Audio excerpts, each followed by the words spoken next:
అలాగే ప్రతి ఒక్కరిని పేరు పేరున దేవుడు దీవించును గాక. ఇంకా ఏమైనా ప్రార్థన అవసరతలు ఉంటే తెలియపరచండి, ప్రార్థన చేయబడుతుంది. కాబట్టి దేవుని చిత్తంలో మనమున్నాం, దేవుని ఆలోచనలో మనమున్నాం. మనం నిత్య రాజ్యానికి వారసులుగా నిలుచుదుము గాక. అద్భుతమైనటువంటి కార్యాలు జరుగును గాక. మరి ఆదికాండం నుంచి ప్రకటన గ్రంథం వరకు బైబిల్ని వివరించుకుంటా ఉన్నాం. మీకు అర్థం కాకపోయినా, ఏదో ఇంగ్లీష్ సినిమా చూస్తున్నట్టుగా మీకు ఉన్నా, లేదో కొరియా భాష వింటున్నట్టుగా అలాగే చూస్తూ ఉన్నా సరే, చూడండి, వినండి, ఆ శబ్దాలైనా అర్థం చేసుకోండి. హల్లెలూయా. ఎందుకనంటే దేవుడు మొట్టమొదటగా ఇజ్రాయేలీని ఏర్పాటు చేసుకున్నాడు. ఎవరిని? ఇజ్రాయేల్ని. యావత్తు ప్రపంచంలో, భూమి మీద చాలా దేశాలు ఉన్నాయి. అప్పటికి 3 ఖండాలు ఉండేవి దేవుడు ఏర్పాటు చేసుకున్న సమయానికి. ఆసియా, ఆఫ్రికా, ఐరోపా 3 ఖండాలు ఉండేవి. ఇప్పుడు ఎన్ని ఖండాలు ఉన్నాయి? 7 ఖండాలు ఉన్నాయి. ఇప్పుడు చిన్న చిన్న మొక్కలన్నీ చేసుకుని 7 ఖండాలు చేశారు. అప్పుడు 3 ఉండే. ఈ ఆసియా, ఐరోపా, యూరప్లో ఆసియా ఖండంలో దేవుడు అబ్రహాం సంతానాన్ని ఏర్పాటు చేసుకున్నాడు. ఏదేను తోట అది అంతా కూడా అక్కడి నుంచే ప్రారంభమైంది, మెసొపొటేమియా నాగరికత దగ్గర నుంచి. కాబట్టి వారి భాష ఏం భాష అంటే హీబ్రూ భాష. దేవుడు మాట్లాడినటువంటి మొట్టమొదటి భాష ఏంటి? హీబ్రూ భాష. దేవుడికి చాలా భాషలు వచ్చు. ఈ భూమి మీద మానవుడిని తయారు చేసిన తర్వాత దేవుడు మాట్లాడినటువంటి మొట్టమొదటి భాష ఏం భాష? హీబ్రూ భాష. కాబట్టి పాత నిబంధన అంతా కూడా హీబ్రూ భాషలో రాయబడింది.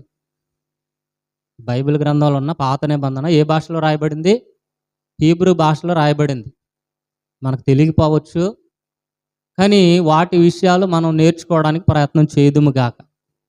ఎందుకంటే స్కూల్కి వెళ్ళి మరలా ఆలు ఏబిసిడీలు అలాగైతే నేర్చుకుంటున్నామో, అలాగే దేవుని విషయంలో కూడా కొంత జ్ఞానాన్ని నేర్చుకుందుము గాక. అప్పుడే మనం దైవ మానవులుగా మారుదుము గాక. హల్లెలూయా. ఇక్కడికి ఎందుకు వచ్చారు అని అంటే నేర్చుకోవడానికి వచ్చారు.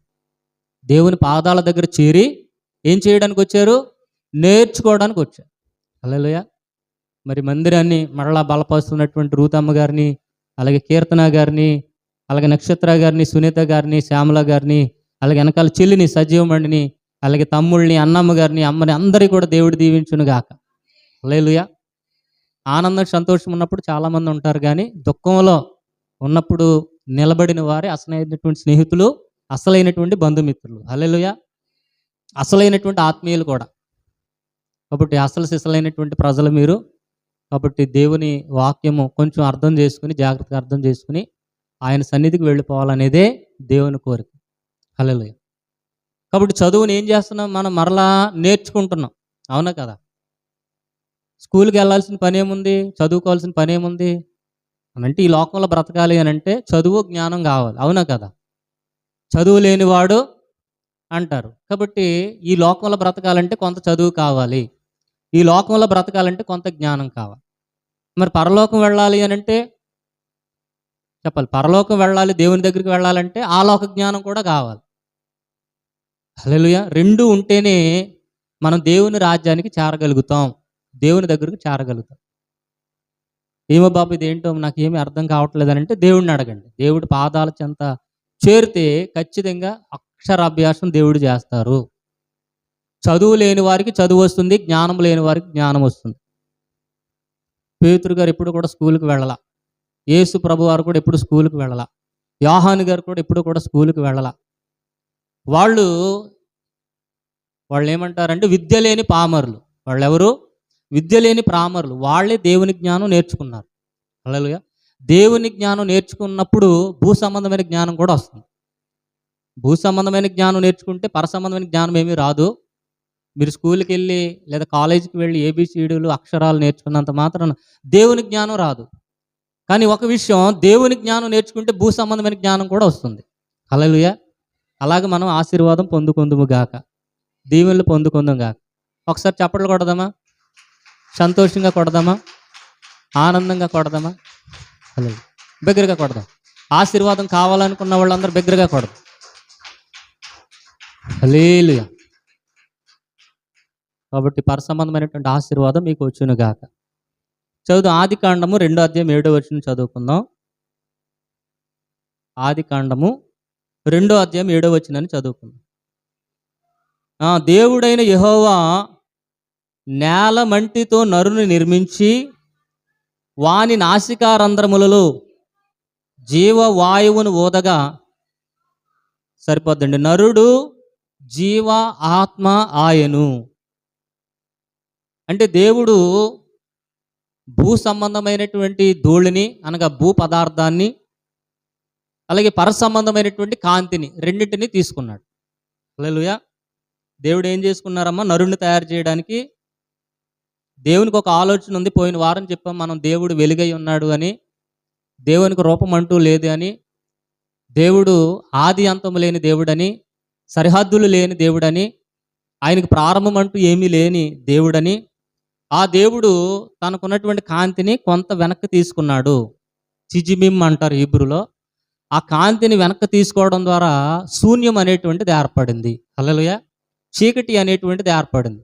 అంతే తప్ప ఆయనలో అసలు చీకటి అనేదే లేదు. మనం రెఫరెన్స్లు కూడా చదివాం. దేవుడు వెలుగై ఉన్నాడు, ఆ వెలుగు లోకంలో ప్రకాశిస్తుంది, ఆయనలో చీకటి ఎంత మాత్రం లేదు. ఈ చీకటి ఎక్కడ ఏర్పడింది?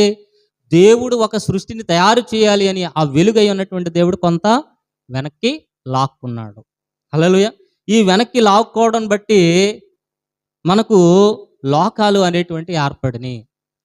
దేవదూతల లోకము, దేవుని లోకము అనేటువంటివి ఏర్పడినాయి. హల్లెలూయా. 4 లోకాలు ఏర్పడినాయి. మళ్ళా ఒక్కొక్క లోకంలో అనేకమైన లోకాలు ఉన్నాయి. హల్లెలూయా. ఒక్కొక్కమైన లోకంలో అనేకమైన లోకాలు ఉన్నాయి. దేవుడు మానవ జ్ఞానానికి అందడు, కానీ మానవ జ్ఞానానికి ఎంతవరకు అందగలుగుతాడు అంతవరకు మనం అర్థం చేసుకుందాము గాక. హల్లెలూయా. అందుకని దేవుడు ప్రారంభము నుంచి, అంటే మనకి బైబిల్ కొంతవరకు ఇచ్చాడు, ఈ జ్ఞానాన్ని మాత్రం మీరు తెలుసుకోండి అని ఆ జ్ఞానాన్ని మనం 66 పుస్తకాల సముదాయాన్ని పెట్టారు, అది మాత్రమే మనం తెలుసుకుందాము గాక. హల్లెలూయా. ఎందుకంటే చెబుతుందంతా ఒరిజినల్ కాంటాక్స్లో నుంచి వెళ్ళాం. కాబట్టి చెప్తున్న ప్రతి మాట ఎక్కడి నుంచి వచ్చిందంటే హీబ్రూలో నుంచి వచ్చినటువంటి ఆ పదాన్ని చెప్తున్నాం. దేవుని ఉద్దేశం, దేవుని ప్రణాళిక మనకు వివరిస్తూనే ఏ దారిని అర్థమవుతుంది, వివరించకపోతే ఏమీ అర్థం కాదు.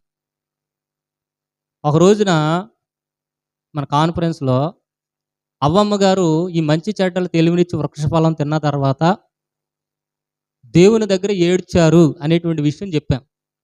ఏం చెప్పాం? దేవుడి దగ్గర ఏడ్చారు, చాలా బాధపడ్డారు అది తినడం బట్టి, ఎందుకంటే తనలో ఉన్న కాంతి బయటికి వెళ్ళిపోయింది అని చెప్పాం. ఒక ఆయన అడిగాడంట, బైబిల్ ఎక్కడుంది అవ్వమ్మ ఏడ్చినట్టు అన్నాడంట. ఏమడిగాడు? బైబిల్లో ఎక్కడుంది అవ్వమ్మ ఏడ్చినట్టు? ఉన్నది ఉన్నట్టే చెప్పాలి కదా అన్నాడు. అప్పుడు అన్నాను, అక్కడ రాయబడి ఉంటుంది కదా బయట, మద్యపానము ధూమపానం చేయరాదు అని అంటుంది. అంటే ఏంటి అన్న? మద్యపానం అని అంటే మందు అంటున్నాడు. మరి మందు అని చెప్పకూడదుగా, ఎందుకంటే అక్కడ ఉన్నది ఉన్నట్టే చెప్పాలి కదా. మద్యపానం అంటే మందు అని ఎందుకు అంటున్నావు నువ్వు అని అంటే, మరి వివరించాలి కదా. మరి వివరించినప్పుడు ఎలాగే వస్తాయని, ఒక పదాన్ని వివరించినప్పుడు అనేకమైనటువంటి అర్థాలు వస్తాయి. హల్లెలూయా. ఉన్నది ఉన్నట్లుగానే చెప్తాం, కానీ అది అర్థం అవడానికి దేవుని సాన్నిధ్యంలోనికి వెళ్ళి జరిగినటువంటి విషయాలు దేవుడు చూపిస్తూ ఉంటాడు. వాటి వివరణలోకి వెళ్ళినప్పుడు అలాగా అర్థమవుతాయి. కాబట్టి మానవ జ్ఞానంతో దాన్ని అర్థం చేసుకోకూడదు. తెలియని వాళ్ళు ఏమంటారంటే, తెలియనివాడు ఇప్పుడు కూడా ప్రశ్న వేస్తాడండి. చెప్పండి, తెలియనివాడు ఇప్పుడు కూడా ఏం చేస్తాడు? ప్రశ్న వేస్తాడు. మీ మీద అనేకమైన ప్రశ్నలు వేస్తున్నాడు అంటే వాడికి ఏం తెలియదు అని అర్థం చేసుకోండి. తెలిసినోడైతే వింటాడు. చెప్పండి, తెలిసినవాడు ఏం చేస్తాడు? వింటాడు. వినయం కలిగి ఉంటాడు, విధేయతతో ఉంటాడు. ఏమీ తెలియనోడు వీడికి ఏమీ తెలియదని అవతలోడు తెలుసుకుంటాడని, అయితే చూపించు, అయితే చెప్పు, అయితే అది అని చెప్పి ప్రశ్నలు వేస్తాడనమాట. యక్ష ప్రశ్నలు అంటారే. ఈ ప్రశ్నలు వేసేవారు ఎవరు అని అంటే సాతాను సంబంధులు. సాతాను మొట్టమొదటి అవ్వమ్మ దగ్గరకు వచ్చే వేసింది మొట్టమొదటి ప్రశ్న. ఏమని వేసింది చెప్పండి ప్రశ్న? ఇది నిజమా? ప్రారంభించేది అంటే ప్రశ్న వేసేది సాతానుడు. అందుకని ప్రశ్న వేసిన ప్రతి ఒక్కరికి సమాధానం చెప్పవసరం లేదు.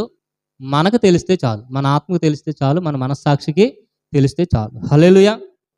కాబట్టి 4 లోకాలు ఏర్పడినాయి. 4 లోకాల్లో చాలా లోకాలు ఉన్నాయి. మొట్టమొదటి లోకం ఏమిటి అని అంటే ఎన్సోఫ్. ఏంటి చెప్పండి? ఎన్సోఫ్. హీబ్రూ పదాలు ఇవి. అంటే వెలుగై ఉన్నటువంటి దేవుడు తన వెలుగుని ఏం చేసుకున్నాడు? కొంతవరకు వెనక లాక్కున్నాడు. ఆ వెనక లాక్కుని ఆ శూన్యములో తన కాంతిని ప్రకాశింపజేస్తున్నాడు. హల్లెలూయా. తన చీకటిలో, తన శూన్యములు ఏం చేస్తున్నాడు? కాంతిని ప్రకాశింపజేస్తున్నాడు. ఈ కాంతి 4 రూపాలలో భూమి మీదకి వచ్చింది. ఆఖరిది భూమి. హల్లెలూయా. ఎన్సోఫ్ అంటే అవధులు లేనటువంటి దేవుడు కాంతి రూపంలో ఉండేటువంటి స్థితి, అనంతుడైనటువంటి దేవుడు ఉండేటువంటి స్థితి. రెండవది సెఫిరోత్ అంటారు. ఆయన కాంతి యొక్క 10 రూపాయలు ఉన్నాయి, 10 రూపాలు ఉన్నాయి. అలాగూ రెండవది సెఫిరోత్ల దేవుడు ఉన్నాడు. తర్వాత మూడవది యావే, ఎలోహిం. ఈ మూడో దగ్గర నుంచి తెలుసు, ఆ దేవుడి పైన ఉన్నటువంటి స్థితి మనకు తెలియదు. హల్లెలూయా. ఈ ఎలోహిం యావే అనేటువంటి ఆ స్థితి దగ్గర నుంచి, అంటే దేవుడు ఆది యందు భూమి ఆకాశములు సృజించారు, ఆ దేవుడు అనేటువంటి పదం కింద నుంచి మనకు తెలుసు, ఆ పైనుంచి మనకు తెలియదు. హల్లెలూయా. ఆ పైన ఉన్నటువంటి స్థితే ఎన్సోఫ్. అక్కడ దేవదూతలు కూడా వెళ్ళలేరు, దేవుని మహిమ మాత్రమే ఉంటుంది. తర్వాత రెండవది సెఫిరోతు, ఆయన కాంతి రూపంలో ఉంటాడు. ఆ కాంతి 10 రూపాలుగా ఉంటుంది ఆత్మ రూపంలో. తర్వాత ఎలోహిం, మూడవది ఎలోహిం యావే అనేటువంటి ఆ దేవుడు సృష్టి మరియు న్యాయం యొక్క దేవుడు. ఆ తర్వాత కింద ఉన్నది 4వ భాగం, ఆత్మ యొక్క రూపకాంతి, మనలో జీవించే శక్తి, దాన్ని రువాక్ ఎలోహిం అంటారు. ఇలాగ 4 లోకాలైనవి. ఈ కాంతి ప్రసరిస్తూ ప్రసరిస్తూ, ఇటు చూడండి ఒకసారి, దేవుని కాంతి ప్రసరిస్తూ ప్రసరిస్తూ ప్రసరిస్తూ ఏం చేస్తుంది అంటే, ఈ కాంతిలోనే దేవదూతల లోకం, ఈ కాంతిలోనే మహిమ లోకం, ఈ కాంతిలోనే ఆత్మల లోకం, ఈ కాంతిలో ఆఖరిది దేవుని సృష్టి, అంటే భూమి మీద మనం ఏర్పడడం మనుషులు. ఈ కాంతి పడుతూ పడుతూ ఎలా మారుతుందంటే పదార్థంగా మారుతుంది. ఆఖరికి వచ్చేసరికి ఎలా మారుతుంది? ఘన పదార్థంగా మారుతుంది. హల్లెలూయా. ఆ ఘన పదార్థమే ఈ భూమి. ఈ భూమిని, నేలను, ఆకాశ పక్షులను, జంతువులను దేవుడు తయారు చేశాడు. తయారు చేసి నేల మంటితో అనండి ఒకసారి, అంటే ఆఖరిది నేల మంటితో దేవుడు ఏం చేశాడు? నరుని తయారు చేశాడు, నేల మంటితో తయారు చేశాడు. ఎందుకంటే తన చిత్తమును జరిగించడానికి. తర్వాత ఏం చేశాడు? వాని రాశిగారంధ్రములో ఏముదారంట? జీవవాయువును ఓదగా నరుడు జీవాత్మాయను. అంటే భూలోకానికి చివర మానవుడు, పరలోకంలో ఉన్నటువంటి దేవుని ఆత్మ, ఆ రెండు కలిపి మానవుడిని తయారు చేసి, అంటే మనం 2 లోకాలకి సంబంధించిన వారం. అంటే దేవుడు ఆది అంతము లేని దేవుడు, కానీ మనం ఆది అంతము ఉన్నటువంటి మానవులం. చెప్పండి, దేవుడు ఎవరు? ఆది అంతము లేని దేవుడు. మనం మాత్రం ఆది అంతము ఉన్నటువంటి మానవులం. కాబట్టి ఆదిలో ఉన్నటువంటి వెలుగు, అంతములో ఉన్నటువంటి భూమి. అనండి ఒకసారి, ఆదిలో ఉన్నటువంటి వెలుగు, అంతములో ఉన్నటువంటి భూమి, ఈ రెండింటిని కలిపి మానవుడిని తయారు చేశాడు దేవుడు. హల్లెలూయా. మంచిగా తయారు చేశాడు. దేవుని ఆత్మను, దేవుని ఊపిరిని పెట్టి జీవాత్మ శక్తిగా దేవుడి భూమి మీద మానవులు సృజించారు. హల్లెలూయా. కాబట్టి 2 పదార్థాల యొక్క కలయిక మానవుడు, ఒక ప్రత్యేకమైనటువంటి స్థితిలో ఉండేటువంటి మానవుడు. హల్లెలూయా. ఈ మానవుడిని ఎందుకు తయారు చేశాడు? ఎందుకు తయారు చేశాడు అని అంటే, తన చిత్తాన్ని నెరవేర్చాలి. ఎవరి చిత్తాన్ని నెరవేర్చాలి? దేవుని చిత్తాన్ని నెరవేర్చాలి. దేవుని రూపులో ఉండాలి. దేవుని మహిమ చేత అతను నింపబడాలి. హల్లెలూయా. ఈ మానవుడు దేవుని చిత్తాన్ని నెరవేర్చడానికి 2 లోకాల్లో ఉన్నటువంటి పదార్థాలను తీసుకుని మానవుడిని తయారు చేశారు. హల్లెలూయా. కాబట్టి మనం 2 లోకాలకి సంబంధించిన వారం. భూమి మీద ఫలించాలి, పరలోకంలో కూడా ఫలించాలి. స్తోత్రం చెప్పండి. అర్థమైందా? భూమి మీద ఫలించాలి, పరలోకంలోనూ ఫలించాలి. అంటే దాని అర్థం ఏమిటి అంటే, మీరు మానసికంగా ఫలించాలి, ఆత్మీయంగా కూడా ఫలించాలి. ఎందుకంటే ఈ పాపం తర్వాత ఈ రెండిట్లకు పోరాటం వచ్చింది. ఇది చెప్పేది ఇది అనదు, ఇది చెప్పేది అది అనదు. హల్లెలూయా. నిన్నటి సాయంత్రం చెప్పాం ఆ మాటను. ఎందుకంటే నేల నుంచి మట్టిని తీసుకున్నాడు దేవుడు, పరలోకము నుంచి ఆత్మకాంతిని తీసుకున్నాడు, జీవాత్మను తీసుకున్న రెండింటిని కలిపి మానవుని తయారు చేశాడు. పాపం తర్వాత ఈ 2 విడిపోయినాయి. శరీరము, ఆత్మ అనేటువంటిది విడిపోయింది. దేని తర్వాత? పాపము తర్వాత. నిద్రపోతున్న వాళ్ళందరూ స్తోత్రం చెప్పండి. ఎవరో నిద్రపోవట్లేదు, అలర్ట్గానే ఉన్నారు. హల్లెలూయా. రెండింటిని కలిపి మానవుడిని, అంటే మనల్ని నిర్మాణం చేశారు. అంటే మన పుట్టు పూర్వోత్తరాలు చెప్తున్నామండి, అంతకుమించి ఏమీ కాదు. ఏం చెప్తున్నా చెప్పండి? పుట్టు పూర్వోత్తరాలు మనకు. ఎందుకంటే మనం అక్కడికి వెళ్ళాలి. ఈ శరీరం విడిపోతుందే మనకు. ఈ శరీరం విడిపోయినప్పుడు మనం ఎక్కడికి వెళ్తామంటే, ఇది తెలిసిన తర్వాతే మనం వెళ్ళగలుగుతాం. తెలియకపోతే వెళ్ళలేం. దేవుడు తీసుకెళ్ళినా వెళ్ళలేం మనం. హల్లెలూయా. నరకానికి వెళ్ళిపోతాం. అందుకని దేవుడు వెలుగై ఉన్నాడు కనుక ఆ వెలుగు గురించి కొంత చెప్పుకుందాం. చిన్నపిల్లలకి ఆ పప్పు అన్నం పెట్టినట్టు, ఆ నెయ్యితో పెట్టినట్టు, ఒట్టన్నం పెట్టినట్టు కొంచెం కొంచెం పెడుతున్నాం. ఇష్టం లేకపోయినా తినండి. అది లోపలికి వెళ్ళలేకపోయినా నోట్లో లేదా ఆత్మలో కుక్కుకోండి, కొంచెం బలం వస్తుంది. చిన్నపిల్లడు ఊసేస్తాడు, నోట్లో కుక్కి కొద్ది ఏం చేస్తాడు, ఊసేస్తాడు. అలాగే మీకు రుచిగా లేకపోయినా కొంత దాన్ని జీర్ణించుకోవడానికి, నోట్లో పెట్టుకోవడానికి, అర్థం చేసుకోవడానికి ప్రయత్నం చేయండి. హల్లెలూయా. ఎందుకంటే ఆత్మ చెబుతున్న విషయాలు ఆత్మ కలిగిన వారికి అర్థమవుతాయి తప్ప శరీర సంబంధమైన విషయాలు, శరీర సంబంధమైన మనుషులకు అర్థం కావు. దేవుని విషయాలు ప్రకృతి సంబంధమైన మానవుడు కూడా అర్థం కావని పౌలు గారు అన్నారు. కాబట్టి మనం ప్రకృతి సంబంధమైన మనుషులుగా ఉండవద్దు. ఎలా ఉండాలి? ఆత్మ సంబంధమైన మనుషులుగా మారిపోదుము గాక, దేవుని వెలుగు చేత నింపబడుదుము గాక. శ్రమలలో బహుశ్రమలలో ఆదరణ కలిగించెను వాక్యమే, కృపావాక్యమే నన్ను వీడని అనుబంధమై. శ్రమలలో బహుశ్రమలలో ఆదరణ కలిగించెను వాక్యమే, కృపావాక్యమే నన్ను వీడని అనుబంధమై. నీ మాటలే జలధారలై సంతృప్తినిచ్చెను, నీ మాటలే ఔషధమై గాయములు కట్టెను. నీ మాటే మధురం రాజులకే, మహారాజువు కృప చూపే దేవుడవు, నడిపించే నజరేయుడా, కాపాడే కాపరివి నా నీతి సూర్యుడా. భువినేలు యేసయ్యా, సరిపోల్చలేను నీతో గనులైన వారిని. నా నీతి సూర్యుడా, భువినేలు యేసయ్యా, సరిపోల్చలేను నీతో గనులైన వారుని. రాజులకే మహారాజువు కృప చూపే దేవుడవు, నడిపించే నజరేయుడా, కాపాడే కాపరివి. హల్లెలూయా. కాబట్టి శ్రమలు వచ్చినా, బహుశ్రమలు వచ్చినా, కష్టాలు వచ్చినా ఆదరణ కలిగించేది వాక్యము. వాక్యం మనలో నివసించాలి. అందుకని ఈ వాక్యాన్ని అంత కష్టపడి గోరుముద్దలాగా మీకు తయారు చేసి పెడతాను. హల్లెలూయా. కాబట్టి ఈ ఆఖరి లోకమైనటువంటి భూ పదార్థంతో మహిమలోకమైనటువంటి ఎన్సోఫు, ఆ దేవుని కాంతితో రెండింటిని మానవుని తయారు చేశారు. పైన తొక్క, లోపల అరటిపండులాగా.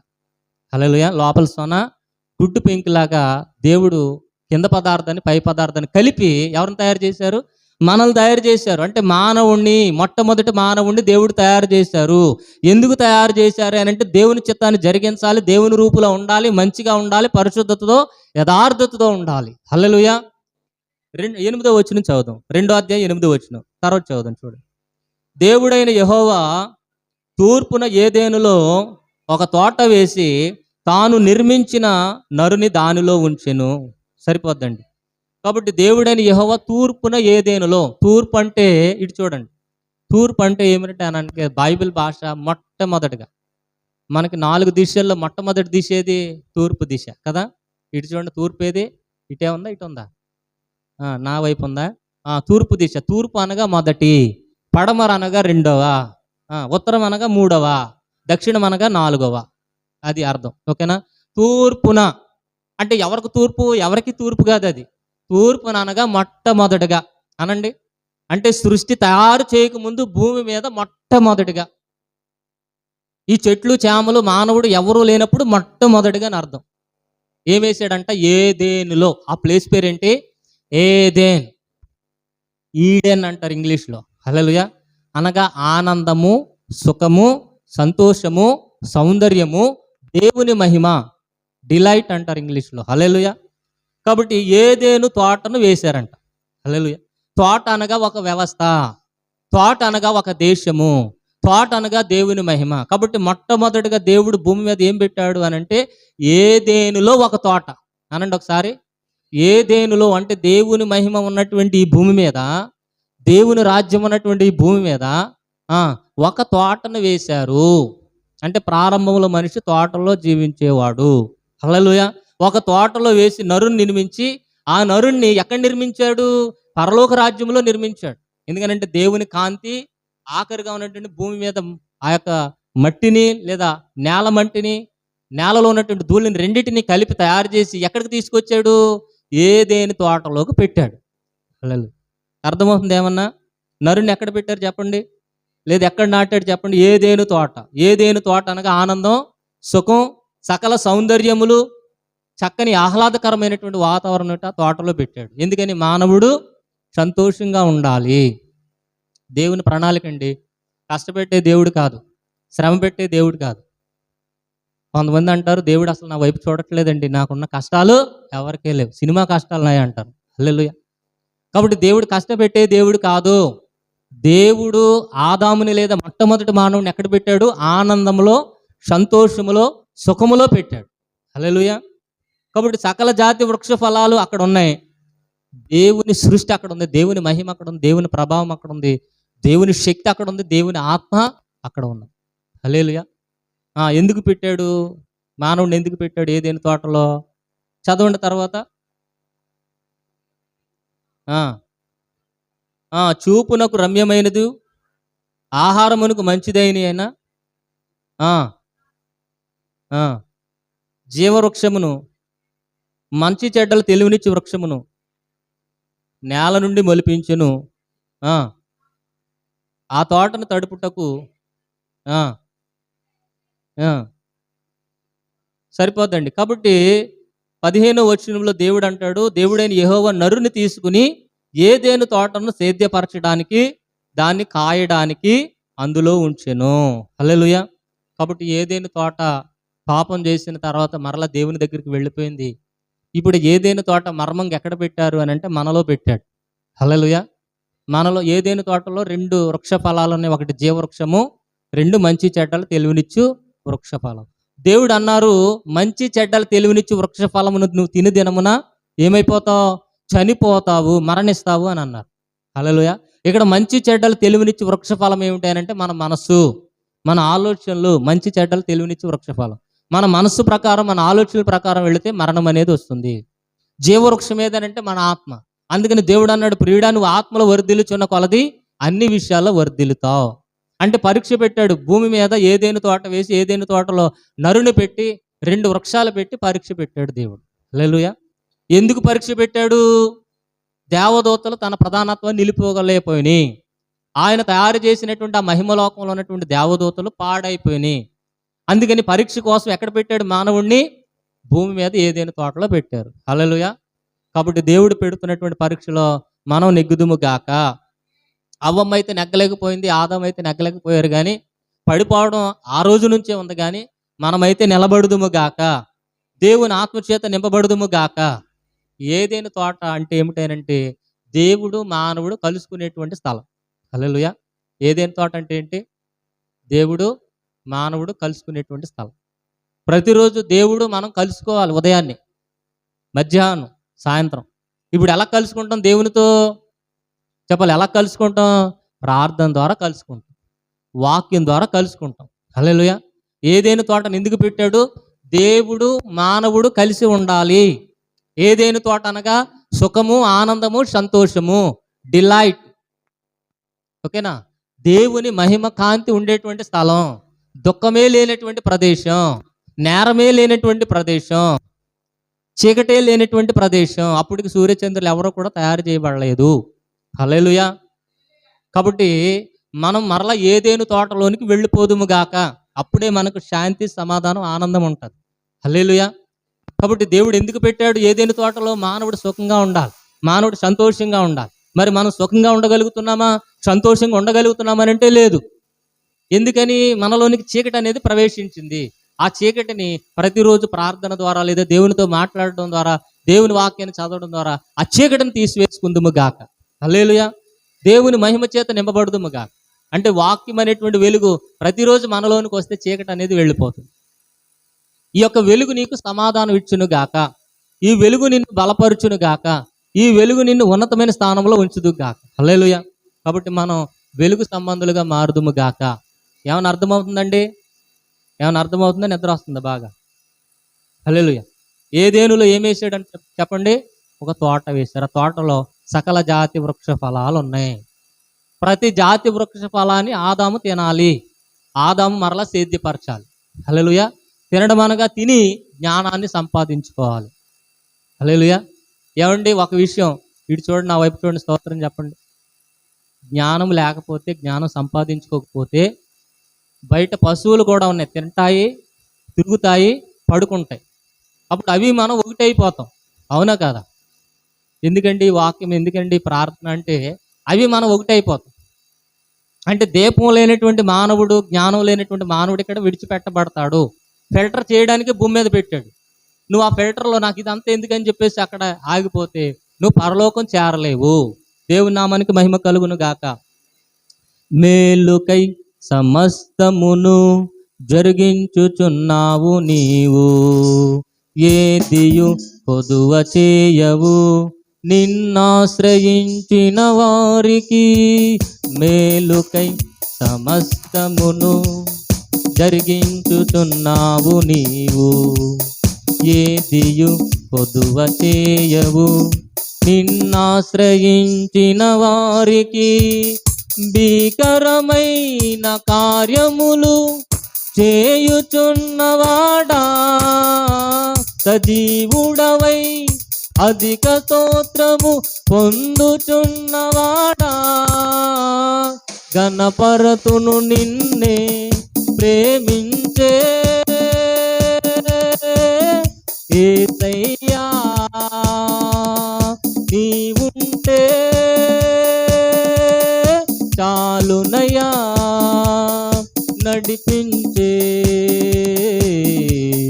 నజరేయుడా, కాపాడే కాపరివి, నా నీతి సూర్యుడా, భువినేలు యేసయ్యా. సరిపోల్చలేను నీతో గనులైన వారిని, నా నీతి సూర్యుడా. చప్పలు కొడుతూ, భువినేలు యేసయ్యా. సరిపోల్చలేను నీతో గనులైన వారిని. రాజులకే మహారాజు కృప చూపే దేవుడవు, నడిపించే నజరేయుడా, కాపాడే. చప్పలు కొడదాం. కాపరి మేలుకై సమస్తమును జరిగించుచున్నావు నీవు. అంత మన మేలుకే పాడదాం. మేలుకై సమస్తమును జరిగించుచున్నావు నీవు, ఏదియు కొదువలేమియు నిన్నాశ్రయించిన వారికి. పాడదాం. మేలుకై సమస్తమును జరిగించుచున్నావు నీవు, ఏదియు కొదువ చేయవు నిన్నాశ్రయించిన వారికి. భీకరమైన కార్యములు చేయుచున్నవాడా, అధిక స్తోత్రము పొందుచున్నవాడా, గణపరతును నిన్నే ప్రేమించే యేసయ్యా. నీవుంటే చాలునయ్యా, నడిపించే నజరేయుడా, కాపాడే కాపరివి. పాడదాం. చప్పలు కొడుతూ ఉజ్జీవంగా నిద్రమోత్తు పోయేలాగా దేవుని ఆశీర్వాదం రావాలి.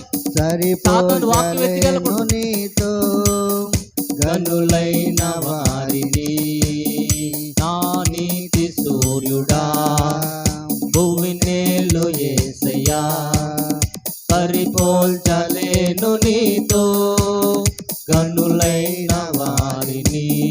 అందరూ కూడా రాజులకే చప్పలు కొడుతూ అందరూ కూడా పాడదాం. రాజు అందరూ కూడా పాడదాం. స్వరం తెరవాలి. కృప చూపే దేవుడవు నడిపించే నజరేయుడా చేతులు పైకి ఎత్తి చప్పలు కొడదాం. కాపాడే కాపరి రాజులకే మహారాజు అందరూ కూడా కృప చూపే అందరూ పాడదాం. దేవుడవు నడిపించే నజరేయుడా కాపాడే కాపరి అందరూ కూడా పాడదాం. నీతి అందరూ కూడా. సూర్యుడా భూమి నేలు యేసయ్యా సరిపోల్చలేను నీతో కనులైన వారిని. మరొకసారి అందరూ కూడా నా నీతి సూర్యుడా చప్పలు కొడుతూ ఉజ్జీవంగా భువినేలు ఉజ్జీవం. యేసయ్యా చప్పలు కొట్టాలి. సరిపోల్చలేను నీతో గనులైన వారిని. శ్రమలలో బహుశ్రమలలో ఆదరణ కలిగించెను వాక్యమే కృపావాక్యమే నన్ను వీడని అనుబంధమై. అందరూ కూడా శ్రమలలో ప్రతి ఒక్కరు కూడా. బహు శ్రమలలో ఆదరణ కలిగించెను వాక్యమే కృపావాక్యమే నన్ను వీడని అనుబంధమై. నీ మాటలే జలధారలై సంతృప్తినిచ్చెను నీ మాటలే ఔషధమై గాయములు కట్టెను నీ మాటే మధురం రాజులకే. అందరూ కూడా స్వరం తెరిచి రాజు ఆమేన్. కృప చూపే దేవుడవు నడిపించే నజరేయుడా కాపాడే కాపరిని. ఆమేన్. హల్లెలూయా. కాబట్టి దేవుడు నేలమంటిని పరలోక సంబంధమైన జీవాత్మను రెండు కలిపి దేవుడు మానవుణ్ణి తయారు చేశాడు. నిన్ను నన్ను తయారు చేశాడమ్మా. కాబట్టి భూలోకాన్ని పరలోకాన్ని మనం జయించుదుము గాక. అనండి భూలోకాన్ని జయించాలి. అనండి భూలోకాన్ని జయించాలి అనాలి. భూలోకాన్ని జయించాలి, పరలోకాన్ని కూడా జయించాలి. భూలోకాన్ని జయించాలి, పరలోకాన్ని కూడా జయించాలి. భూమి మనదే అంత, భూమి మనదే, పరలోకం మనదే. భూమి మనదే, పరలోకం మనదే. భూమి మీద ఇబ్బంది పెడుతున్న ప్రతి విధమైన సైతాను మనల్ని బంధించబడును గాక. కుటుంబంలో సరిగ్గా ఉండకుండా చేస్తున్న చీకటి క్రియలు లయపరచబడును గాక. మనుషులతో సరిగ్గా ఉండకుండా గలిబిలి పెడుతున్న ఈ మనసులో ఉన్న చీకటి క్రియలన్నీ లయపరచబడును గాక. దేవుని రాజ్యానికి వారసులుగా నిలిచుదుము గాక. దేవుని మహిమ చేత నింపబడుదుము గాక. మనం ఆనందంగా ఉండడానికి, సుఖంగా ఉండడానికి దేవుడు తయారు చేశాడండి. మరి మన ఆనందాన్ని, సుఖాన్ని పట్టుకుపోతున్న సైతాను తలను చెతక్కొట్టుదుము గాక. వాక్యాన్ని ఎప్పుడైతే మనం నేర్చుకుంటామో, వాక్యాన్ని ఎప్పుడైతే మనం విప్పుతామో, ఆత్మచేత ఎప్పుడైతే నింపబడతామో, అప్పుడు సైతాన్ని బంధించబడదు. మనం ఎదగనివ్వకుండా, అంటే ఆర్థికంగా ఎదగనివ్వకుండా. అందరూ అనండి, ఎందులో ఎదగనివ్వకుండా? ఆర్థికంగా ఎదగనివ్వకుండా. రెండవది ఆలోచనలో ఎదగనివ్వకుండా, ఆరోగ్యపరంగా ఎదగనివ్వకుండా, కుటుంబంలో మనుషుల మధ్యలో గలిబిలి గలిబిలి గలిబిలి పెడుతుంది. హల్లెలూయా. నేనైతే దండయాత్ర మొదలుపెట్టే దాని మీద మీరు కూడా దండయాత్ర పెట్టండి. ప్రతి విధమైన చీకటిని, ప్రతి విధమైన అసమానతని, నిరాశని, నిస్పృహను మీరు బంధించుదురుగాక. హల్లెలూయా. రాత్రి చాలా తలపోటుగా వచ్చేసింది. రెండు ఆలోచనలు, రకరకాల ఆలోచనలు, భూ సంబంధమైన ఆలోచనలు, పర సంబంధమైన ఆలోచనలు. ఇంత వాక్యం చెప్పాలంటావా, ఇంత వాక్యం నేర్చుకోవాలంటావా? అందరికిలాగే దేవుడు నిన్ను ఆశీర్వాదిస్తాడు, దేవుడు నిన్ను స్వస్థపరుస్తాడు, బలపరుస్తాడు, 4 మాటలు చెప్పేస్తే వదిలిపోద్దు కదని చాలా చాలా సాతానుడు పెడుతున్నాడు ఈ ఆలోచన. ఏం పెడుతున్నాడు? చూడు, బయట సంఘాల్లో పెద్ద పెద్ద సంఘాలకు వెళ్ళిన వాళ్ళు ఎవరు వాక్యం చెప్పరు. దేవుడు నిన్ను స్వస్థపరుస్తాడు అంటారు, దేవుడు ఆశీర్వాదిస్తాడు అంటాడు, నీ కన్నీళ్లు తుడుస్తాడు అంటారు. నీకెందుకు వచ్చింది వాక్యం? అంత అలాగే ఎందుకు చెప్పాలి? ఒకవేళ నువ్వు చెప్పిన వాళ్ళు అర్థం చేసుకోరయ్యా, నువ్వు ఉన్నది ఒక పల్లెటూరులో, ఎందుకు పనికిరాని పల్లెటూరులో, అన్య జనాంగంలో నువ్వు ఉన్నావు, విడిచిపెట్టే అంటున్నాడు. ఎవరు? పక్కన ఉన్న ఈ అపవాదిగా.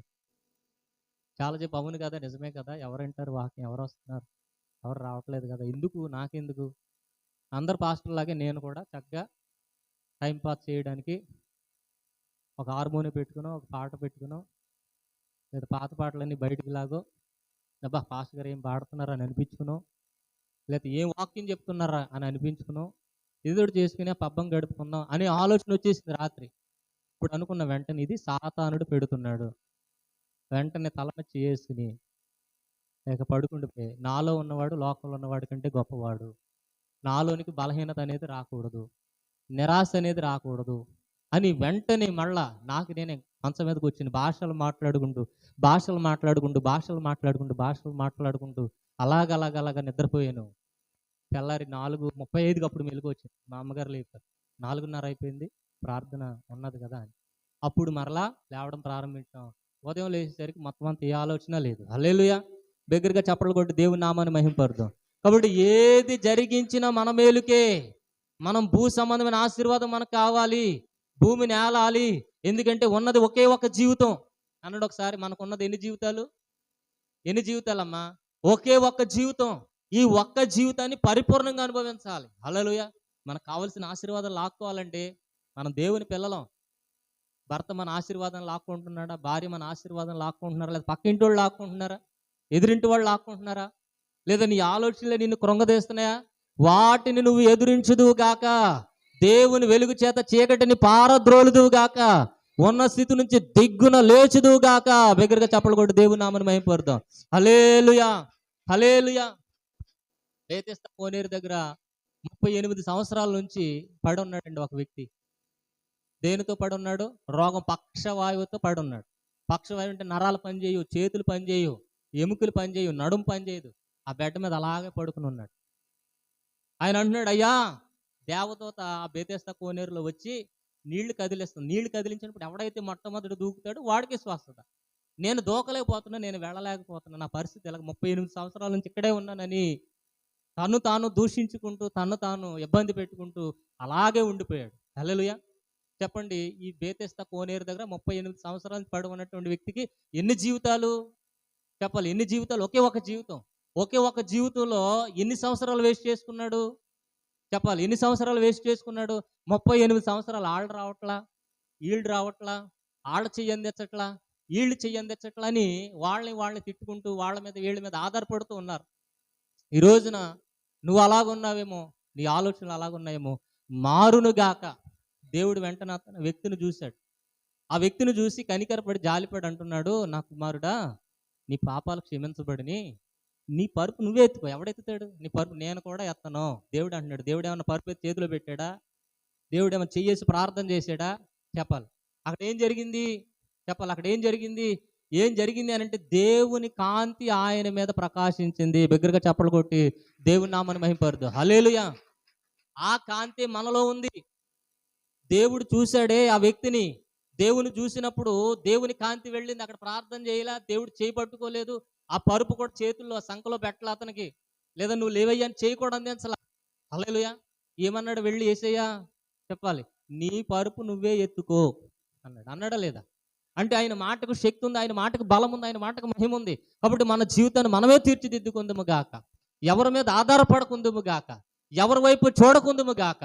మనుషులు ఈ రోజు ఒకలా ఉంటారు, రేపు ఇంకొకలాగా ఉంటారు. కాబట్టి మనుషుల మీద ఆధారపడకుందుము గాక, నిన్ను లేపే దేవుడి మీద ఆధారపడదుము గాక. బిగ్గరగా చప్పట్లు కొడదాం. హల్లెలూయా, హల్లెలూయా, హల్లెలూయా. సంగమై నీ స్వాస్థమై నన్ను ఎదుట నిలపాలని, ఆత్మతో మహిమాత్మతో నన్ను ముద్రించి ఉన్నావు నీవు. సంఘమై నీ స్వాస్థమై నన్ను నీ ఎదుట నిలపాలని ఆత్మతో మహిమాత్మతో నన్ను ముద్రించి ఉన్నా నీవు వరములతో ఫలములతో నీకై బ్రతకాలని తుది శ్వాస నీ సన్నిధిలో విజయం చూడాలని ఆశతో ఉన్నానయ్యా కరుణించే యేసయ్యా నీ కోసమే నా జీవితం అందరూ చెప్తాం కరుణించే యేసయ్యా నీ కోసమే నా జీవితం నిన్ను చేరే ఆశయం తీరాలయ్యా నిన్ను చూసే ఆ క్షణం రావాలయ్యా నా నీతి సూర్యుడా భువి నేలు యేసయ్యా సరిపోల్చలేను నీతో గనులైన వారిని అందరూ పాడదాం నా నీతి సూర్యుడా భువి నేలు యేసయ్యా సరిపోల్చలేను నీతో గనులైన వారిని రాజులకే మహారాజు కృప చూపే దేవుడవు నడిపించే నజరేయుడా కాపాడే ఆపరివి నా నీతి సూర్యుడా ఆమేన్ భువి నేలు యేసయ్యా సరిపోల్చలేను నీతో గనులైన వారిని నా నీతి సూర్యుడా అందరూ కూడా భువి నేలు యేసయ్యా సరిపోల్చలేను నీతో గనులైన వారిని అందరూ ఒకేసారి రాజులకే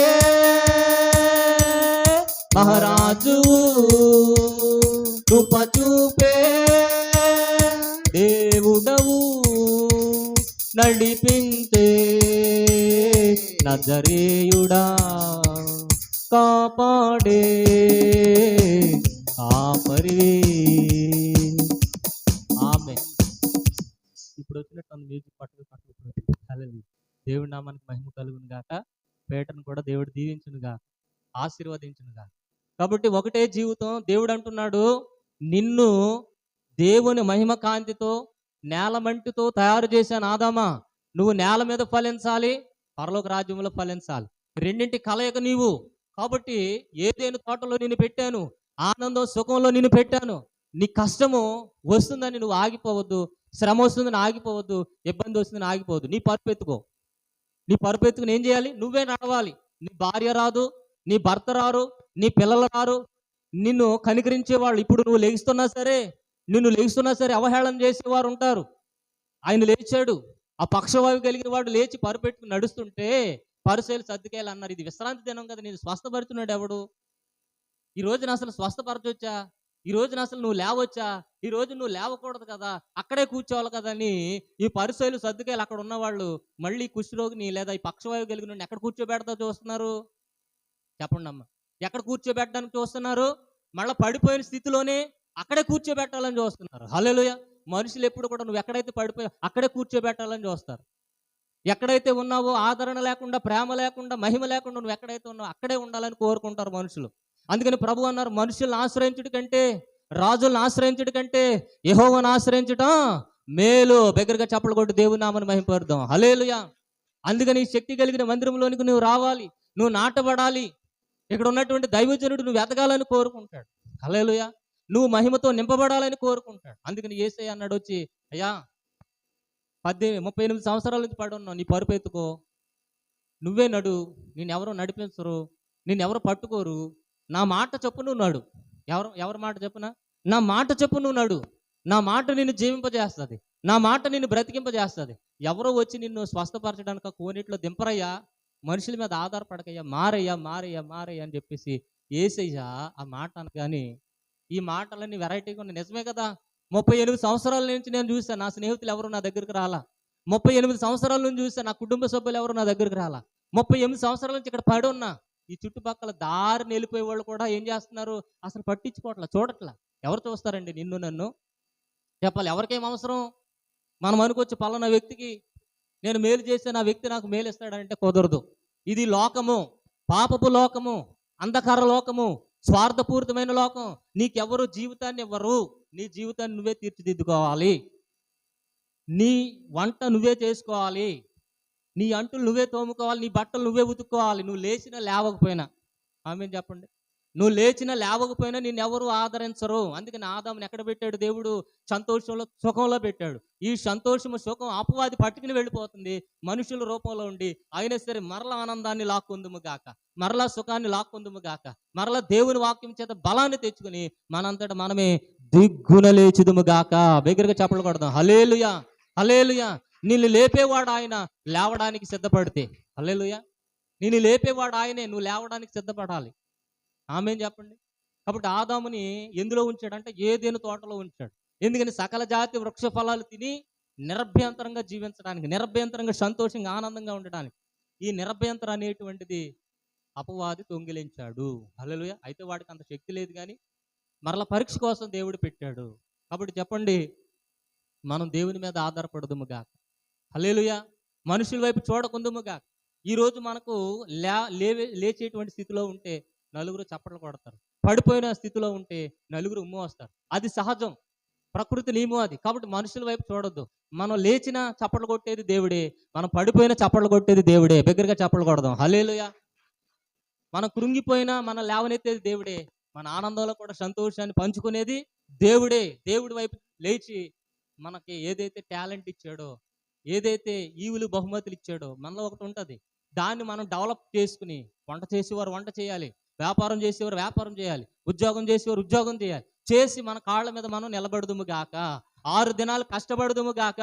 దేవుని రాజ్యం నిర్మాణం చేసుకుందుము గాక. మన కుటుంబాన్ని మనమే కట్టుకుందుము గాక. మన కుటుంబం అనే కంటే మన జీవితాన్ని మనమే కట్టుకుందుము గాక. దగ్గరగా చప్పట్లు కొట్టి దేవుని నామమున మహిమపరదు. హల్లెలూయా. నువ్వు బాగుంటే నీ కుటుంబానికి ఆదరణ ఇస్తావు. నువ్వు బాగుంటే నీ కుటుంబాన్ని నువ్వు ప్రేమిస్తావు. నువ్వు బాగుంటే నీ కుటుంబానికి లేదా ఇతరులు కూడా సహాయం అందించగలుగుతావు. నువ్వు ఇతరుల వైపు మాత్రం చూడొద్దు. అసలు భర్త వైపు, భార్య వైపు అసలు చూడొద్దు. ఇద్దరు కలిసి దేవుని వైపే చూచుదురు గాక. హల్లెలూయా. ఎందుకంటే మనం ఏం చేయాలి? భూమి మీద ఫలించాలి. ఒకటే జీవితం అండి. బిర్యానీ తినలేదు అని దేవుడిని అడగొద్దు పరలోకం వెళ్ళిపోయిన తర్వాత. విమానం ఎక్కలేదని దేవుడిని అడగొద్దు. నేను భూమి మీద అన్ని సంవత్సరాలు ఉన్నాయా, ఒకసారి కూడా విమానం ఎక్కనివ్వాలా, ఒకసారి కూడా ట్రైన్ ఎక్కనివ్వాలా, ఒకసారి కూడా 5 స్టార్ హోటల్లో భోజనం చేయనివ్వాలా అని అడగొద్దు. రేపు పొద్దుట అడుగుతారు మీరు, నాకు ఎన్ని కష్టాలు పెట్టావు, సీఎంని అవుదాం అనుకున్నా, అవలేకపోయా. అది మన బలహీనత, అపవాది పెడుతున్న ఆ యొక్క కుయుక్తి అది. కాబట్టి మనకు అన్ని సాధ్యం. ఆమేన్ చెప్పండి. అన్ని సాధ్యం. అన్ని సాధ్యమని అన్ని చేయకూడదు. చేయదగినవి ఉన్నవి, చేయలేని కూడా ఉన్నాయి. మంచిలో చేసుకోండి, చెడులో చేయొద్దు. నాకు ఏదైనా సాధ్యం అని చెప్పేసి చెడు మార్గంలో వెళ్ళొద్దు. హల్లెలూయా. జీవవృక్షాన్ని మాత్రమే మనం తిని ఆ అంత్యకాలం గనక దేవుని కార్యాలు మాత్రమే మనం చేయదుము గాక. మన కోసం మనం బ్రతికేటువంటి రోజులు అయిపోయినాయి. అబ్రహాం గారి కాలం అది, ఆశీర్వాదం తెచ్చుకునే కాలం. యాకోబు కాలం అది, పాత నిబంధన కాలం అది. అంటే మనం భూ సంబంధంగా ఆశీర్వాదం పొందుకుని ఇతరులకు చూపించేటువంటిది పాత నిబంధన. ఇప్పుడు దేవుని రాజ్యం కోసం అన్ని విడిచిపెట్టి నిలబడేటువంటిది క్రొత్త నిబంధన. హల్లెలూయా. దేవుని కోసం ఫలించాలి. ఒకవేళ ఎదురుగా బంగారం ఉన్నా చెప్పాలి, బంగారం ఉన్నా బంగారం లాంటి దేవుడినే చూడాలి మనం, బంగారాన్ని చూడకూడదు. బంగారం చూసింది పాత నిబంధన. అందుకని బంగారాన్ని ఇచ్చాడు, ఎడ్లను ఇచ్చాడు, గొర్రెలను ఇచ్చాడు, మేకలను ఇచ్చాడు, భార్యలను ఇచ్చాడు, రాజ్యాలను కూడా ఇచ్చాడు. హల్లెలూయా. ఎందుకనంటే నేనేంటో చూపించడానికి, అంటే దేవుడు ఏంటో చూపించడానికి పాత నిబంధనలు వస్తు సంబంధమైన ఆశీర్వాదం అంతా ఇచ్చేసాడండి. హల్లెలూయా. ఇప్పుడు మనం క్రొత్త నిబంధనలో ఉన్నాం, మనకు అన్నీ సాధ్యమే. అయితే దేవుని వైపు అన్నిటినీ సాధ్యపరుచుకుందుము గాక, దేవుని మార్గంలో నడుచుదుము గాక. మన కష్టాన్ని మన ఆశీర్వాదాన్ని, మన యొక్క మహిమను, మన యొక్క కృపను ఎవడన్నా దొంగిలిస్తే చూస్తా ఊరుకోకుందుము గాక. ఉన్నటువంటి స్థితి నుంచి లేచి నిలబడదుము గాక. కాబట్టి వైఫల్యం లేదా ఫెయిల్యూరు లేదా పడిపోయినటువంటి స్థితి వస్తే మంచిదే. ఎందుకంటే ఈ పడిపోయినటువంటి స్థితే నిన్ను ఉన్నతమైనటువంటి స్థానంలో నిలబెట్టును గాక.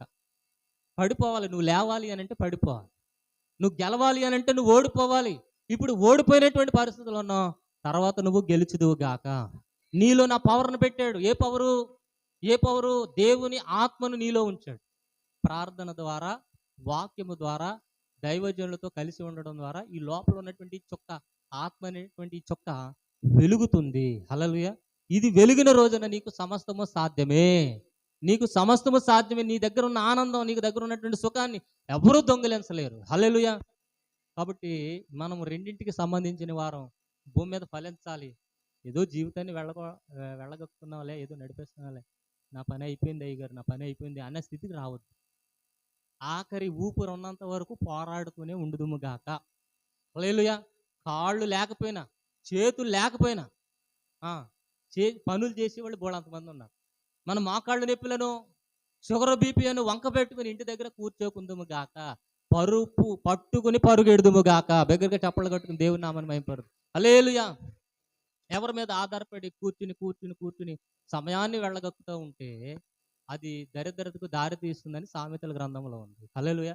కాబట్టి మనం పౌరుషం కలిగి యేసుక్రీస్తు శక్తి కలిగిన ప్రార్థన మందిరాన్ని నమ్ముకుని దేవుని ఆత్మచేత నింపబడి మనం సంతోషముగా జీవించుదుము గాక, ఆనందంగా జీవించుదుము గాక. దేవుడు ఏ తలాంతునైతే పెట్టాడో ఆ తలాంతుని అంతటిని కూడా మనం దాన్ని ఏం చేసుకోవాలి? షైన్ అప్ చేసుకుని మనం ఉన్నతమైనటువంటి శిఖరాలను అధిరోహించుదుము గాక. ఏమండి, మనం ముందుకు వెళ్ళకపోతే, మనం ఆశీర్వాదం పొందుకోకపోతే, మనం దీవెని పొందుకోకపోతే దుష్టుడు పొందుకుంటాడండి. చెప్పండి, ఎవడు పొందుకుంటాడు? దుష్టుడు. ఒక తాగుబోతు ఏళ్తున్నాడు ఎమ్మెల్యేగా, ఒక తిరుగుబోతు ఏళ్తున్నాడు ఎమ్మెల్యేగా. అందుకని మనం ఫలించాలి, మనం అభివృద్ధి చెందాలి. దేవుడు నీకు ఏ స్థితిలో ఆనందాన్ని ఇచ్చాడో ఆ స్థితిలో నుంచి అలా వెళ్ళిపోండి. కొంతమందికి ఉద్యోగం చేయడం సంతోషం, ఆనందకరంగా ఉంటుంది. అంటే దేవుడి మీద ఆనుకుని ఉద్యోగం చేయండి, అలా వ్యాప్తి చెందించండి. కొంతమందికి వ్యాపారం చేయడం ఆనందం, కొంతమంది దేవుని వాక్యం చెప్పడం ఆనందం, కొంతమంది దేవుని పాటలు పాడడం ఆనందం, కొంతమంది దేవుని కొరకు నిలబడడం ఆనందం, కొంతమంది దేవుని మీద ఆధారపడి ఉన్నతమైన శిఖరాలు ఎక్కడం ఆనందం. ఆ స్థితిలోకి మారిపోండి. హల్లెలూయా. మారిపోయి వెళ్ళిపోండి. దేవుడు అన్నాడు, నన్ను అడుగుము, భూమిని సొత్తుగాను బూదిగంతం వరకు స్వాస్థ్యంగానే ఇస్తాను అన్నాడు. కాబట్టి ఉన్నది ఒకటే ఒక జీవితం. 10 సంవత్సరాలు జీవిస్తాము, 5 సంవత్సరాలు జీవిస్తాము, లేదా 100 సంవత్సరాలు జీవిస్తాము మనకు తెలియదు. మరణం మన వెనకాలే ఉన్నది. ఈ రోజే మనది. ఈ రోజే మనం అడుగు వేసి మన విజయంలో దేవుని పట్టుకుని మనం ఎక్కడికి వరకు అయితే గమ్యానికి వెళ్ళాలో అక్కడ వరకు, ప్రపంచపు అంచుల వరకు వెళ్ళిపోదుము గాక. అందరూ వీసాలు చేయించుకోండి, అందరూ పాస్పోర్ట్లు చేయించుకోండి. హల్లెలూయా. అందరు పాస్పోర్ట్లు చేయించుకోండి. విస్తరించాలి, ఫలించాలి. మనమే లేవాలి, ఎవరు లేపరు మనల్ని. హల్లెలూయా. మనమే సంపాదించాలి. ఎవరు సంపాదించి 10 రూపాయలు ఇదిగో బాబు అని ఎవరు.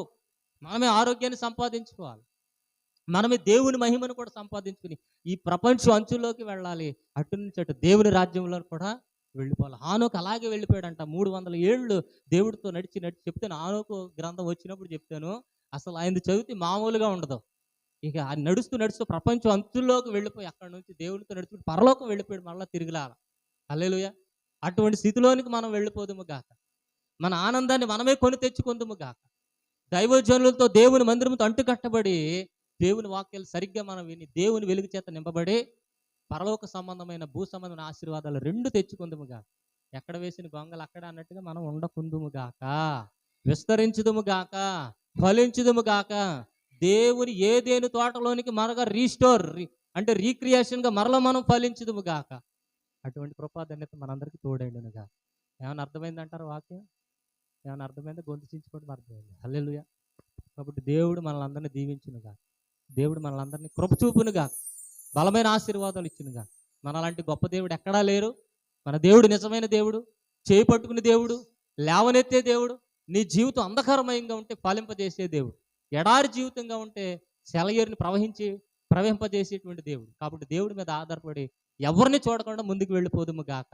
ఎవరేదో అనుకుంటారని విడిచిపెట్టి మనం ముందుకే విస్తరించి వెళ్ళిపోదుము గాక. అటువంటి కృప మనందరికీ తోడైండును గాక.